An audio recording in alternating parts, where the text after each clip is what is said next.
Persib Bandung menang, mungkin peluangnya 75% lolos. Gue bahkan ya realisasi juaranya dia. Tapi nanti menunggu bukan 27.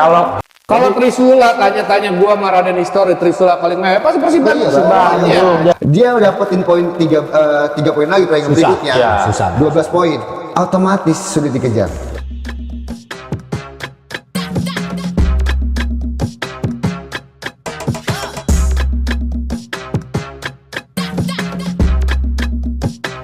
Selamat datang kembali di channel Raden History. Nampaknya kalian agak bingung ya, gue sendirian kali ini. Nah, hari ini gue sedikit ada pembahasan tentang El Clasico Indonesia, atau bisa disebut sebagai rivalitas di Indonesia. Karena El Clasico sebenarnya adalah PSS Medan bersama Persib Bandung. Dan di video ini juga gue akan membalas komentar-komentar kalian yang mungkin di video sebelumnya juga banyak sekali nih pertanyaan-pertanyaan yang mungkin yang bernegatif football atau gimana ya. Tapi gue akan menjawab di sini berdasarkan apa yang gue bicarakan di fakta di lapangan. Dan terutama untuk El Clasico, gue rasa di laga ini akan menjadi laga yang terberat juga untuk salah satu tim yang saat ini berada di puncak, yaitu Persib Bandung. Dan juga laga yang berat untuk Persija Jakarta. Karena Persija Jakarta juga sedikit mengalami sedikit kemunduran atau performanya nggak stabil nih dalam 6 pertandingan. 3 hasil imbang yang didapatkan dan justru juga kemarin tidak bisa mencetak gol. Dan kalau gue lihat dari apalagi kalau dengan Dewa United yang laga tersebut laga memang yang sangat seru dari segi penampilan. Kita bicarakan dulu untuk Persib Bandung akan menghadapi dengan Persija Jakarta, di mana Persija Jakarta mungkin di sebagai tuan rumah, tapi Bandung saat ini memang lagi di puncak klasemen dan bagaimanapun caranya untuk memastikan menjadi juara back to back 2 kali di Liga 1. Dan tentunya juga kalau kita bicara Persib Bandung, nanti pemain-pemainnya yang mungkin akan kembali ke skuadnya ada Mark Locke, ada Tyron yang mungkin akan menjadi di lini serang karena di partai sebelumnya waktu melawan PSS Semarang tidak bisa bermain. Dan tentunya juga kalau untuk di Persija Jakarta nih, mungkin kalau Eduardo pastinya nggak bisa bermain nih karena kartu merah. Pasti akan digantikan oleh Andri Tani. Dan apakah Rizky Ridho bisa dimainkan? Tentunya bisa karena kemarin tidak mendapatkan kartu kuning untuk laga lawan Persib Bandung nanti. Sepertinya laga di pertandingan sore hari nanti ini kalau dari segi pembicaraan gue mungkin pendapat pribadi ya. Kalau dari pendapat pribadi mungkin kalau kita gaya permainannya berbeda nih dari kedua tim. Kalau untuk namanya di Persib Bandung, entah yang dipikirkan Bojan Hondak adalah yang penting meraih hasil yang positif untuk mempertahankan gelar. Bagaimanapun caranya itu bisa bermain dengan tampil lebih efektif. Dan sedangkan untuk di Persija Jakarta kemungkinan dia akan bermain dengan cara ball possession. Ini menurut gue pribadi saja ya. Tapi kalau kalian bisa punya tanggapan silakan aja di kolom komentar. Jadi gue rasa laga ini laga yang nggak mungkin mudah bisa dibicarakan oleh orang. Karena mungkin saja prediksinya juga bisa salah banyak orang. Karena laga ini pasti akan menarik jutaan penonton di Indonesia. Dan tentunya kalau dari segi perjalanan karir kedua tim di Liga 1 musim ini memang sangat luar biasa. Yang satu ditargetkan untuk bisa menjadi juara back to back 2 kali oleh supporternya. Kalau untuk Persija Jakarta memang di musim ini ditargetkan untuk 4 besar dan masih berada di peringkat 4 besar. Dan mungkin itu sedikit saja yang ulasan pembahasan di Liga 1 antara Persib Bandung melawan dari tim Persija Jakarta bermain di Stadion Patriot Candrabaga di Kota Bekasi. Dan kali ini gue akan membicarakan tentang komentar-komentar kalian yang ada di YouTube yang mungkin kemarin ada banyak di sini-sini juga nih. Ntar kita liatin. Tapi gue nggak sendirian di sini. Kali ini akan ada yang ngasih pertanyaannya ke gue dari kolom komentar kalian. Nah, kira-kira dari siapa nih Bung Mobil? Oke, Bang Raden. Di sini yang pertama nih Bang, karena video kemarin sempat naik dan komentarnya kurang lebih Negatif semua ya. sekitar 300 orang berkomentar. Nah, mungkin itu pendukung dari Persib nih Bang. Ya. Karena mungkin mereka nganggapnya pembicaraan Abang ini terlalu mendukung banget Persija gitu nih Bang. Oke, langsung aja dari komentar pertama dari @rohmatmoh5101. Oke.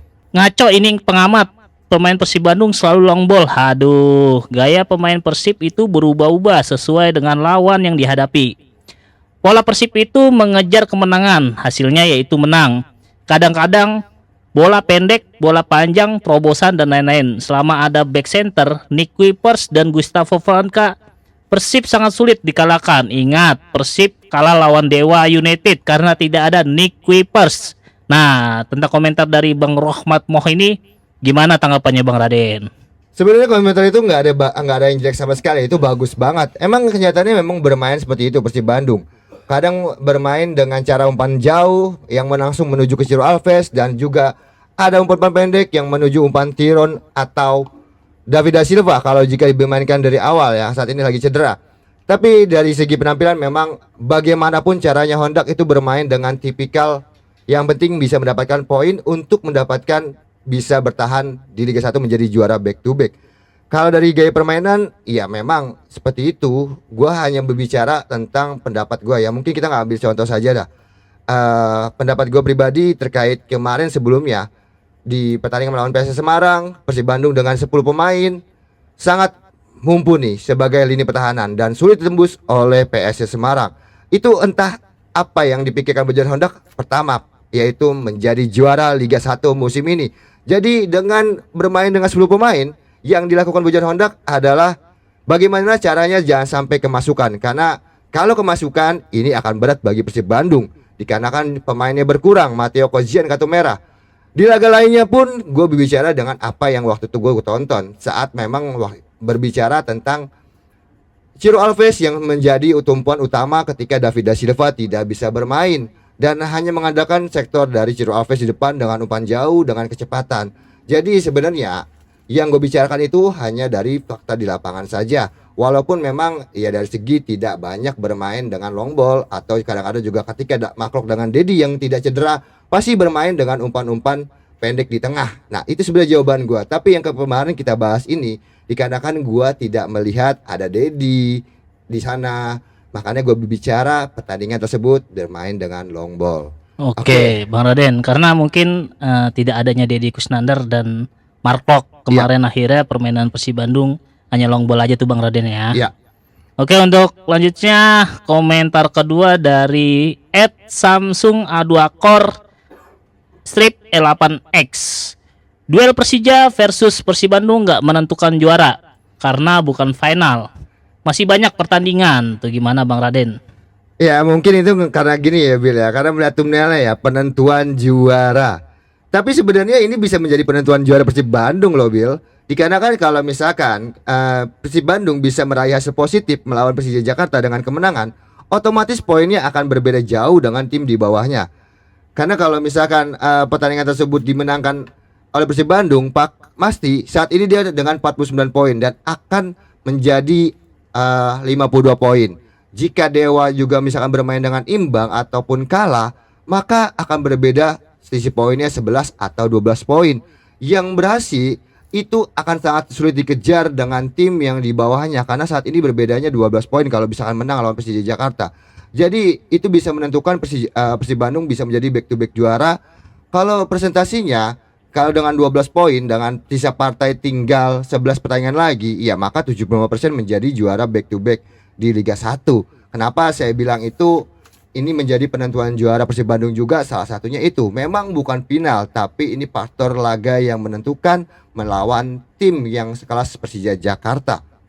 Oke, berarti laga terakhirnya ini melawan Persija ini udah aman nih posisi nih kalau misalkan Persib Bandung menang Bang Raden. Iya, 75% bisa raya positif karena sudah tidak bertanding lagi lawan Dewa United. Oke. Bener kan? Oke, untuk komentar selanjutnya dari Inggi Faujan Strip F2F. Ini pengamat SMA. Podcastnya nggak ngerti dah. Emot ketawa kocak. Takut bener ngakuin bahwa dirinya Oyen atau Persija. Oke. Jangan di-subscribe ya, kami biru. Jadi gue disangkanya Persija Jakarta banget gitu ya. Ya memang kalau dibilang jujur kita berada di tag di Jakarta. Tapi kalau gue mungkin bisa berbicara lebih banyak tentang Liga 1, karena mungkin gue mengikuti dari tahun 2007 ya untuk Liga 1 sendiri. Waktu di zaman kita masih di Bennett, di era ISL, di IPL. Jadi kalau kalian punya tim kebanggaan, mungkin kalau gue lebih menyukai Liga 1-nya, bukan hanya satu tim personal yang gue bahas di channel YouTube History, Era History. Bahkan di next ke depan-depannya juga gue pasti akan membahas tim-tim lain, dan saat ini juga peluang yang zona degradasi mungkin akan dibahas di video selanjutnya. Terkait apa yang kalian menyatakan gue oren banget, ya karena mungkin gue besar kecil di Jakarta. Tapi kalau untuk mengikuti Liga 1, gue dari tahun 2007 sampai saat ini. Oke, emang Bang Raden tinggalnya di Jakarta, tapi menurut Bang Raden ini, Bang Raden ya support lah seluruh tim Liga 1. Ya karena begini, gue tuh pengen banget ya melihat Liga 1 menjadi liga yang terbaik di Asia. Karena kalau kita tidak memulai dari sekarang mensupport Liga 1 menjadi liga terbaik di Asia, mau sampai kapan lagi? Ya mungkin bagi banyak orang tidak terlalu mengikuti Liga 1 karena bilangnya Liga Tarkam lah, Liga ini, Liga ini. Tapi ya itulah kan bakal menjadi cikal bakal nanti masa depan timnas Indonesia. Oke. Lanjut untuk komentar yang ketiga dari @arkanarif1341. Ya, antara pengamat dan supporter beda kualitas penilaiannya. Yang benar-benar pengamat pasti menilai objektif. Kalau ini sih obrolan supporter Persija, emot ketawa. Yang namanya cinta buta yang sulit dicapai pasti jawabannya pasti juara. Tidak mempertimbangkan berbagai sisi. Itu gimana Bang Raden? Ya mungkin ini komentarnya bukan ke gue kali ya video kemarin, tapi gue jawab juga lah ya. Kalau kita bicarakan dengan antara supporter dengan pengamat, gue lagi-lagi menyebutkan bahwa di sini ya gue bukan dibilang pengamat kelas atas, bukan. Gue hanya mengikuti Liga 1 lebih dari kalian. Kalau gue mengikuti Liga 1 bukan hanya pembahasan dari segi konteks Persija Persib Bandung, bahkan masih ada tim lain, ada Bali United, ada yang lain. Kalau kita membicarakan supporter, memang di saat video tersebut ya gue lagi bersama supporter Persija dong. Pasti yang berbicara lebih banyak supporter Persija dibandingkan guanya. Ya, jadi kita menyampaikan video tersebut nggak mungkin gue yang harus lebih banyak berbicara di sana. Kalau gue di dalam video tersebut, kalian bisa cek saja omongan gue sendiri di sana. Bahkan gue berbicara terkait Persib Bandung bisa menjadi peluang juara 75%. Oke, kita lanjut aja. Saya nggak bisa komentar yang itu Bang. Dari Kang Herbal Pingpong, yang baju abu-abu paham bola nggak? Gue kira podcastnya menarik. Live gimana Ya. Bang? Ya mau nggak paham bola gak bang? Waduh, kalau dibilang mungkin gue paham bolanya hanya Liga 1 dengan timnas Indonesia saja nih. Tapi kalau untuk dibahas Liga Eropa, wah nyerah nih gue nih ya. Tapi dalam konteks ini ya itu hak kalian saja dalam segi berbicara bahwa menyatakan gue seorang pengamat. Tapi sebelumnya gue mengucapkan terima kasih buat kalian yang mungkin merespon gue dengan arti kata pengamat ya. Dan sedikit cerita bahwa channel YouTube Raden History ini adalah channel sebelumnya bukan sepak bola. Tapi kali ini gue mencoba untuk menjadi konten kreator sepak bola yang dimana gue kembangkan. Kalian bisa lihat sendiri bahwa baru beberapa episode di Raden History ini ngebahas sepak bola Indonesia. Karena pada dasarnya gue berharap banget untuk Indonesia, terutama untuk liganya, terus ada perbaikan setiap tahunnya. Karena apa? Semuanya itu pasti ujung-ujungnya ke timnas. Dan gue pengen banget Liga Indonesia bisa seperti Liga Jepang, yang sangat mumpuni, banyak pemain-pemain top Eropa yang datang ke Indonesia. Walaupun sudah pernah ya, dulu ada Michael Essien di Persib Bandung, ada Peter Adewengi di Madura United. Tapi gue pengen berharap lebih untuk Liga Indonesia menjadi liga yang terbaik, minimal selevel Asia Tenggara kita harus menjadi nomor 1. Sebenarnya sih itu ya. Kalau kita bicarakan bahwa gue dibilang pengamat ya gue mengucapkan terima kasih. Tapi level gue masih belum sebatas pengamat besar seperti itu ya. Oke, berarti Bang Raden nggak memihak antara Persija atau Persib Bandung nih Bang Raden. Berarti Bang Raden emang support semua tim Liga 1 di Indonesia nih Bang Raden. Ya mungkin gue akan terus bersupport Bil. Karena gini Bil, ya gue akan mengambil, mungkin kalian bisa bicara seperti itu di YouTube ya. Kalau kalian ingin lebih tahu lebih dalamnya gue lagi, kalau gue sering banget setiap hari Jumat Sabtu Minggu itu live Liga 1. Baik pertandingan antara tim-tim kecil, tim-tim besar, itu gue pasti akan live. Dan gue membuat video-video tentang Liga 1 semua. Karena gue menyukai Liga 1. Dan gue mensupport Liga 1 bukan hanya satu klub saja, tapi semua berharap Liga 1 lebih ada perbaikan. Oke, cuma segitu aja komentar yang mungkin dari 300 komentar yang kita bacakan hanya beberapa saja karena sudah mewakili. Dan untuk nextnya saya lanjutkan ke Bang Raden. Oke, tadi itu komentar-komentar yang mungkin gue bicarakan. Pastinya kalau kita dalam segi konteks media sosial, ya apapun yang kita bicarakan belum tentu benar. Dan memang kalau memang gue ada salah kata di sini, gue hanya mengucapkan untuk minta maaf buat kalian. Karena sebenarnya gue hanya ingin mensupport Indonesia lebih baik lagi, terutama untuk Liga. Kita bicarakan Liga 1 itu menjadikan Liga yang terbaik di Asia Tenggara. Gue sangat berharap, dan gue berharap juga kepada supporter seluruh tim di Indonesia. Ayo, rivalitas 90 menit, sisanya kita bersaudara, satu nama Indonesia. Junjung terus tinggi namanya respect di sepak bola Indonesia. Karena kalau kita tidak mulai dari sekarang, mau sampai kapan sepak bola kita nggak akan maju. Sampai jumpa di live gue berikutnya. Tapi sebelum kita akhiri, jangan lupa untuk subscribe channel ini dan nantikan video terbarunya tentang membahas dari zona degradasi yang semakin sengit tentunya. Sampai jumpa. Wassalamualaikum warahmatullahi wabarakatuh.